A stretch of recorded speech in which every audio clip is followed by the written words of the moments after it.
time you've been in class today. Wow. Are you giving up your recess period to do this? Yes. Oh, okay. So I just want to jump right into Okay. it. Mm-hmm.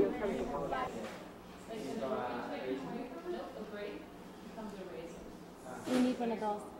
Mm-hmm.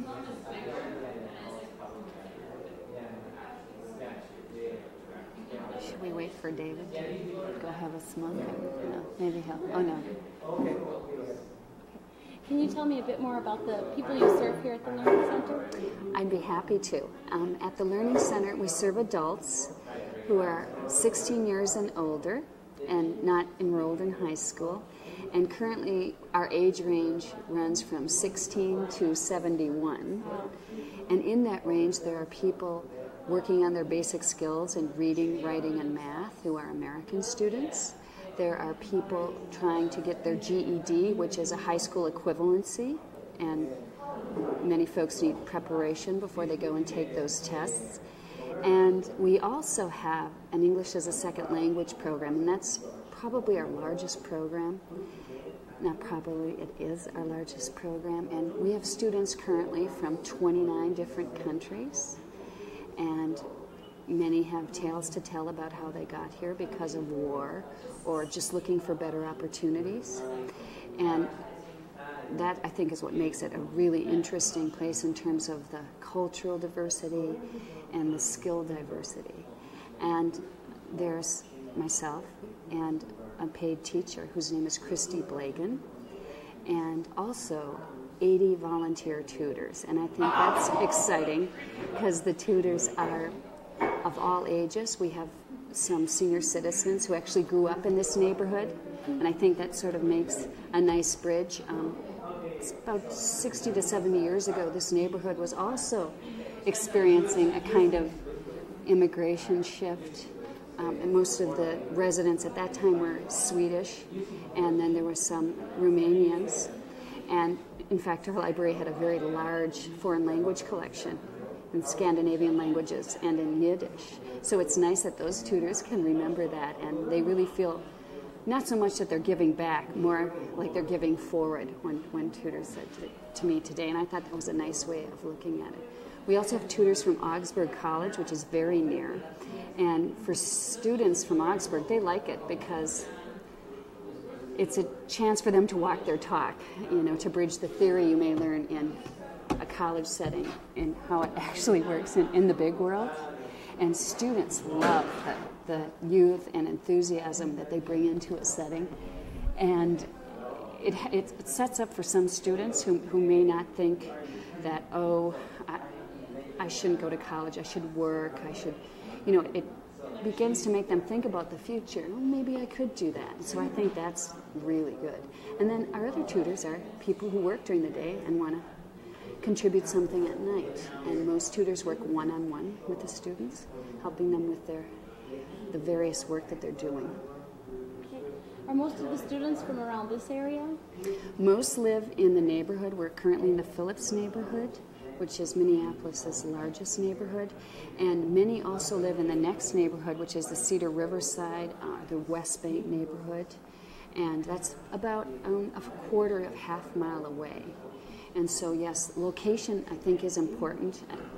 And the sense of community and community resources. This neighborhood is rich with resources in terms of places to go if you're looking for a job and maybe need a resume developed, places to go if you're hungry and maybe need to get in touch with a food shelf or get in touch with a medical clinic, which we're very near, or maybe need legal help for a matter from immigration to, a will or something. So I think that's a real plus to this neighborhood. How do you think most people hear about the program here in the library? Well, a lot of it is word of mouth, families and friends and informal networking. A lot of it is, once again, having relationships with agencies, because we can all help each other. If I know someone that needs a job and they know someone who perhaps needs language skills, we share information, and that's another great thing about the neighborhood. Brochures in every library in Minneapolis, and occasionally I have an advertisement on KFAI. What are the advantages to being, we're in the lower level of the library, what are the advantages of being in the library itself? Too many to mention.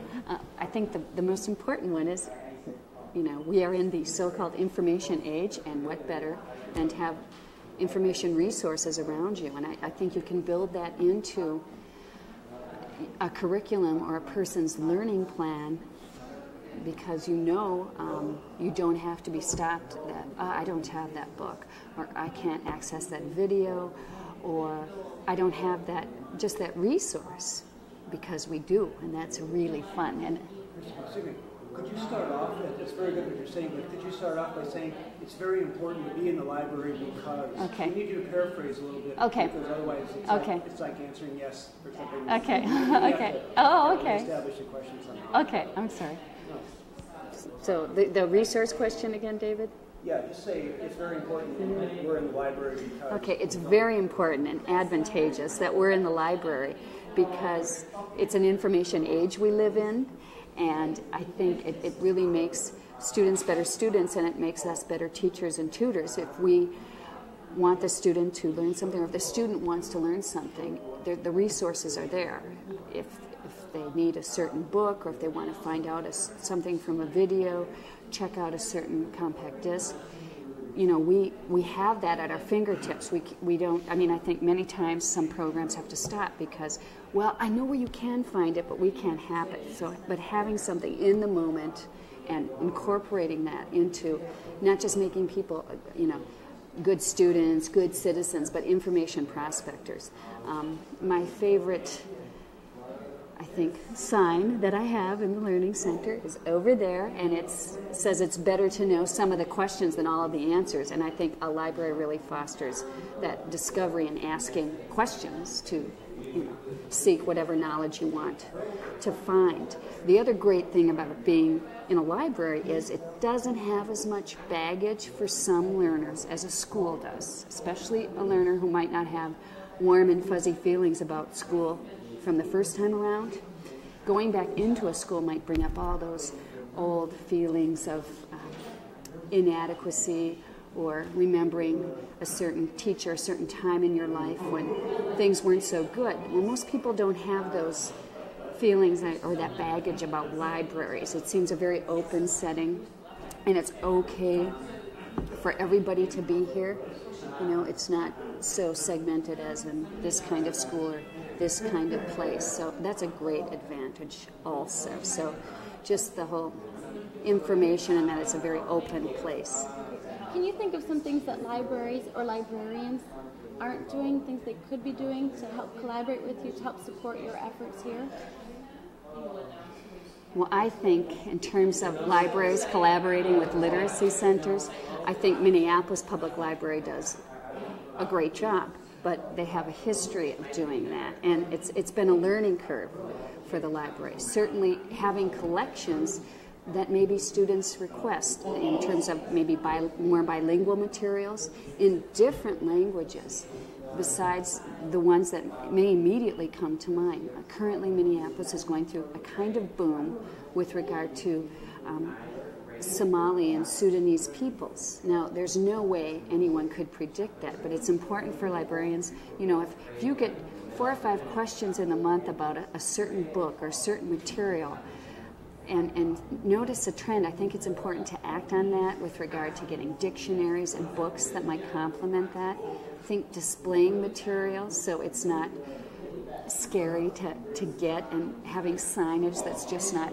text-driven, that maybe has some symbols. And everyone's going towards symbols, obviously, on computers. You have Windows and Macintosh that you don't necessarily have to read everything. You just find an icon and click on it. I think sometimes libraries could use that in addition to having text signs. So, books about English, or, having a speaker for sound media, things like that we're used to in many other avenues of life could be incorporated into a library layout. And, very user-friendly brochures that have lots of information, but clearly organized. A lot of students I know in terms of if they're low-level readers or if they're new to speaking English or confused to certain terminology like grace period. What does that mean? How much time do I really have?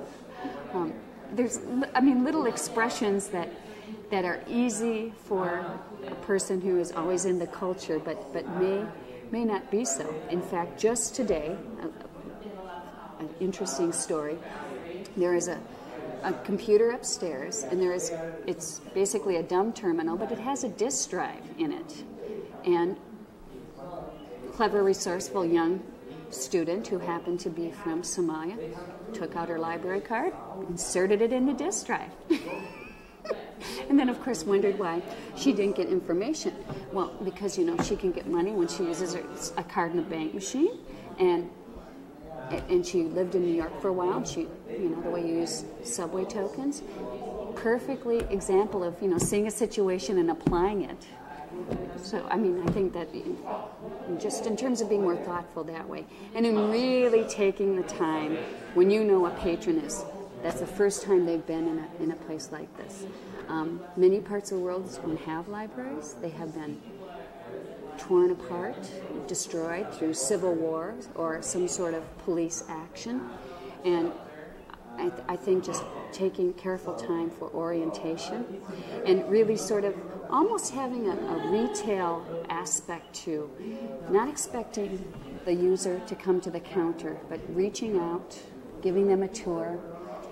I think all those things are really important. Asking if they have children, so, that's another springboard. You can show an adult the children's collection. The librarian upstairs is named Sally Munger, and she's wonderful. And she has a little box of ink stamps under her desk. And she asks a child if they want their hand stamped. Kids love that. And having inviting areas, too, for that say, stay a while. You talk to a lot of the library patrons here. Can you think of some of the things that the libraries are doing right, or some of the things we might need to work on for family literacy, for getting parents involved with children reading? I think story times, and maybe offering story at times at a variety of hours and in a variety of languages. This library was very successful. This past year, it wrote a grant called Leamos, which is Spanish for we read. And the library partnered with 2 culturally specific agencies in town that serve Latinos, and Anderson School, which is a middle school very nearby, and scheduled bilingual story times. So story times were in English, and the story times were in Spanish.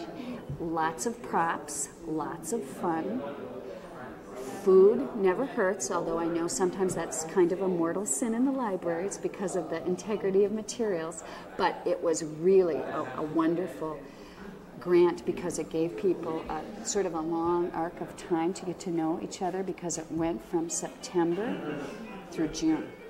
And so you saw the same group of parents interacted. They had time to go back to their other agencies and sort of reflect and think about what they'd like to read. It was wonderful. And also in that grant, there was a lot of bilingual materials. And so I think in terms of reaching out to immigrant parents, that was a successful grant. But in terms of everybody, I just think having parents equate with the library, that you can get a lot of stuff here just besides books. The Minneapolis Public Library offers a program called Homework Helper during the school year. And I think it was a successful program. It was targeted at kids between 6th and 10th grade, and they would come to the library after school and get help with their homework. It was co-sponsored by a program called YMAP, and college kids would be paid to help the high school kids and middle school kids with their homework. And I think it was great that those kids equated, and their parents, equated the library as a proactive organization that wasn't just a storehouse of books, that wasn't just, women with buns on their heads and glasses going, shh, and I mean, that is such a wrong stereotype of the library. of libraries in general, but it's out there. Yeah. So I think it was great that if they saw that it, as a gateway to books, a gateway to bites, now that we're in the computing age. I mean, and when parents see that, they get excited too, and they'll come in. And of course, having an adult literacy center is a real attractive thing for parents. Many of our parents that come to the Learning Center for skill enhancement, their children were upstairs getting help at the homework helper, or they would bring their young kids to the storytimes. And I think it's sort of a one-stop knowledge shop, sort of. That was also fun. The F word is fun, and I think that's important too. So. Great, thanks. Well, even on the most beautiful day of the summer so far, there's a lot of activity going on here. Could you just sort of tell us a little bit about the program and some of the specifics around the room here? Well, most of the learning that goes on here is one-on-one or in a very small group. And there's some people who really need the basics of language. How do I talk about shopping? What are the words I need to know about shopping? How do I fill out a check? So there's some very basic and fundamentally important instruction going on here. Then there's also people who may be fairly advanced in their skill level and are sort of really exploring, the more entertaining aspects, specifically of English in terms of discovering idioms or reading texts, reading poetry and humor, which is sort of the last thing to get in lots of languages. We have computers at the Learning Center. We have Macintoshes, and most of those Macintoshes have software that complements what the student's doing from more traditional, and they're quite fun if you hear in the background. I believe David is playing Number Munchers, and it complements and works. Most students really enjoy that, using both sets of muscles in terms of learning both books and other media. It's real popular for tutors to help a student develop a piece of writing. This is very important on the GED because there's an essay section, but for anyone in general. And they help them develop the piece of writing. They go through it with the student and edit it, and then they move over to the computer to word process it, and it lends such a sense of validation, such a finished sense to the product. And so I think that's a real nice feature also about the Learning Center. So some people are here working on a very defined plan. I have to pass my GED. I have to pass an English test to study at university. Some people are here just for their self-edification. Maybe they weren't so good at math in high school and now they want to try again before they re-enter or enter community college. There's some people who have been laid off from their jobs and they're brushing up on their skills. There's young mothers who are working on their GEDs so they can also progress with whatever their goals are. So there's a lot of different things going on here. I guess when people say, what's your typical student? It's hard to answer that question. I usually, when they ask me that either about students or volunteers, I want to say just look in the mirror because there's a lot of different kinds of typical out there. How many students do you serve a year? A year, we usually serve between 400 and 500 students. And how long are people in the program? How long do adult literacy programs, and specifically this one, because we are in such an open setting, we take a lot of time with the students to help them frame their own goals. So if a student says, I've learned what I need to do, and community college starts next week, we help them with that, and we partner with an agency who helps facilitate them getting their financial aid or thinking about what things to major in and job market considerations. So there's students that, self-regulate. It's extremely self-paced. Obviously, there's some things like passing the GED, but we really respect the students' learning style and their timing. And if you're a student that's a parent and that has a job, there's a lot of things that come before school. And so you have to be very conscious of you know, how hard some folks have to work. So maybe scheduling an hour a day even with kids and childcare or work or transportation issues. Maybe that's all they can do, and that's okay, because I think we really have to respect that. And so in terms of goals, some people are ready and move on, but we respect our own students' sense of things. And we have connections with other programs if they do ask other questions. Sounds like you do a lot of collaborating with a lot of folks. Mm-hmm. We certainly do. We do a lot of collaboration with folks because, I mean, there's no way that any of us is as smart as all of us. And I think having that relationship, that takes time too, to develop relationships with other agencies. But, I mean, I think you can complement each other. Some students may need a job. We partner with the Phillips Job Bank and the Lori Nicollet Bethlehem Center. And they help our students do job searches and resumes. That's great. There's some students that need child care or that need really basic resources. I mentioned before food, and, you know, that's an issue, or medical care. And all of those things, if you get those things in place in a learner's life, they'll be you know, better able to concentrate on whatever their goal is in terms of their learning. Great. Well, I want to thank you so much for your time. This is an exciting effort to learn about.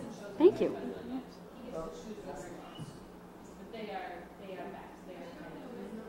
We can breathe.